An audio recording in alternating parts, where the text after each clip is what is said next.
Ndị Igbo ndị ọma njem ọnụ abịakwa m n'ụbọchị tata. Ọ ka bụkwa ofu okwu a na-ekwu since ka m chọrọ ife m ji na-ekwu nke a n'onu ndị be anyị bụ na ife a bụ ife ndị be anyị bụ ndị Igbo kwesịrị ịkpachapụrụ anya n'ụdị pụrụ iche n'oge dị ugbu a. A sịkwa na ife ọbụla ọkụkọ bụ mmiri achụ dị ya oke mkpa. Ife m chọrọ ikwu bụ ụzọ ife na-atọ. Nke izizi ana m ayọ ndị be anyị, maka na ọ bụrụ na ị na-anya na Naịjirịa n'oge dị ugbu a, ịfụ na nsogbu kacha nsogbu niile bụ insecurity. Ọ ka nkụ wee na-ayọ ndị Igbo ka onye ọbụla ka o nwere ife a na-asị mmadụ ịdị more security conscious. Ebe ọbụla onye nọ ya kpachapụ anya. Ebe ọbụla ibi ịmalụ ndị bi okirikiri ahụ. A na-agba mbọ ka obodo ọbụla, community ọbụla dị sure na ha nwere ife a na-akpọ database. That is database ndị niile bi n'okirikiri ahụ. Ife a bụ ife dị mkpa, mana ọtụtụ ndị be anyị ka ji ya emelụ. Ụfọdụ ndị be anyị adịghị take it serious, maka na onye ọbụla ga-eme gị ife, mete gị ife bụ onye nọ gị nso, bụ onye ma ebe isi aba na ebe isi apụta. Ka anyị kpachapụ anya, ka anyị take ya bụ ife bụ neighborhood database and neighborhood watch very seriously. Maka na ka ife si dị n'oge ugbu a, ọ dị ezigbo mkpa na anyị kpachapụrụ ife gbasara nchekwa obodo na nchekwa akụ na ụba na nchekwa onwe n'ụdị pụrụ iche. Ife nke abụọ anyị chọkwalụ itinye ọnụ n'ụbọchị tata, n'ụbọchị ndị ga na-abịa n'ihu, anyị ga na-ewetala ọnụ ya na nkeji na-akọwakwa ya one ọbụla ga-enye aka ka ndị be anyị ghọta ya were kpọọ ya mkpa. Ife nke abụọ bụ ife gbasara ịkọ nri. Ọ bụrụ na ị na-anya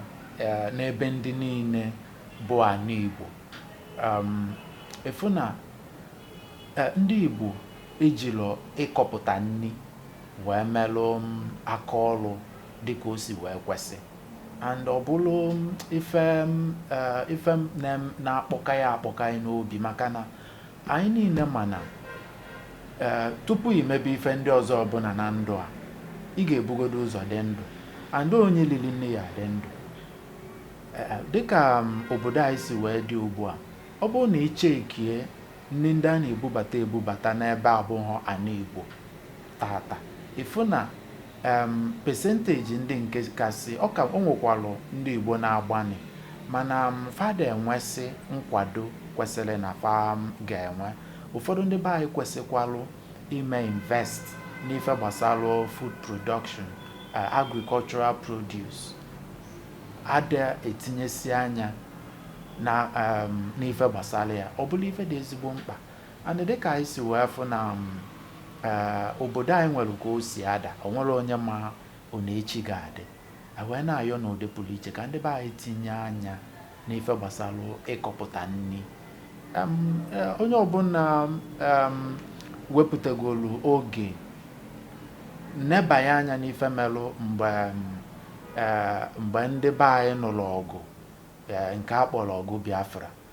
Ị ga-achọpụta na the percentage, the number of people, mmadụ one agụụ gburu karịrị mmadụ one egbe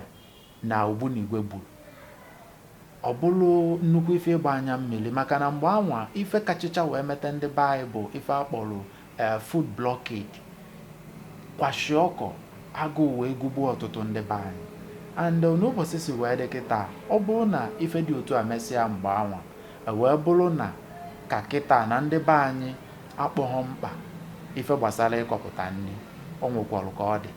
And dịka anyị si were fụka ụwa si aga, ịfụ na one Nigeria si wee dị n'ụbọchị tata, the highest ife na nwa na ebe ka wee nwee ọganihu n'ife gbasara economics bụ ife gbasara nri. Maka na ị na-anya mgbe mbụ a na-asị nọ ndị ọyị biznes ndị nka mana ọ bụ na ị na-eke ife si aga kịta ịfụ na ọ yiri abụghọzi ebe anụ nọ nni bụ ebe anụ maka o nwere mgbe ọ ga-abụ olu ịma amazi ebe moto gị dị na ife ndị ọzọ na-eyi uzu ya bụ mmanụ ụgbọala na ife ndị ọzọ mana agụụ bụ nke ị gaghị agbanahụ n'ọsọ dịka anyị si wee malụ kịta abịakwuo n'ife dịka ịnya moto ụfọdụ enwekwugo ma moto ndị na-eyuzu ma ndị na-eyuzu sola ma ndị na-eyuzu batrị nke bụ na mgbe na-adịghị anya ịfụ na mmanụ aga ama abụzi ebe a na-eje ka ndị be anyị nebanye anya sitekwa n'akụkụ a nebanye anya fụ na ebe the future economy ga-adị bụ na ife gbasara ịkọpụta nri agricultural produce farming na ụdị ọbụla ọ dị ọtụtụ ndị be anyị nwelụ ife a na-akpọ ebe nchọpụta research facility ndị nwekwalụ ọtụtụ ndị bụ ọkachamalụ n'ife gbasara ife ndị a biko ka unu nye aka anyị ayọbugo na mgbe gara aga wee ka na-ayọkwa si biko ka ọ bụrụ na ị nwere interest na ụmụ ife gbasara ịkọpụta nri biko ka iru ichi anyị nwa n'akala anyị depụtalụ n'ihu onyonyo ka anyị nyelụ aka ruichikwa ndị ọzọ enwere ndị nwere interest na ịkọ ife a mana famasịla ọ na-esi eme then enwekwalụ ndị ma ọ na-esi eme mana ha enweghọ access to ụfọdụ ife dị aṅaa ka emee ya ọfụma anyị wee na-ayọ ka anyị malụ na anyị ga-esi welụ nwee ife a na-akpọ corporate integration ụmụkwa ndị ọzọ ife ọdịmma ndị Igbo na-amasị n'ụdị pụrụ iche ka fanye aka n'ụzọ ka ndị Igbo welụ na-akwụnyene ha dịka ndị eji ama atụ ife nke ịtọ nchọrọ ikwupụta bụrụ ife gbasalụ onwe ife a na-akpọ digital skill n'ebe nke a ndị be anyị na-agbani mana ka anyị tinyekwuo anya ọfụma na ya maka na ọ bụ n'ebe ndị a bụ ebe the future economy dị ọganihu obodo ọbụla bụ n'ife ndị a ka ọ gbadoro ụkwụ digital skills ICT ife gbasalụ ICT ọ dị ọtụtụ ife dị na ya ma programming ha data processing ha data analysis ha enwere ọtụtụ ma engineering dị na ya ma interface maka na ọtụtụ ife a na-alụzi n'ụbọchị tata bụ ife nke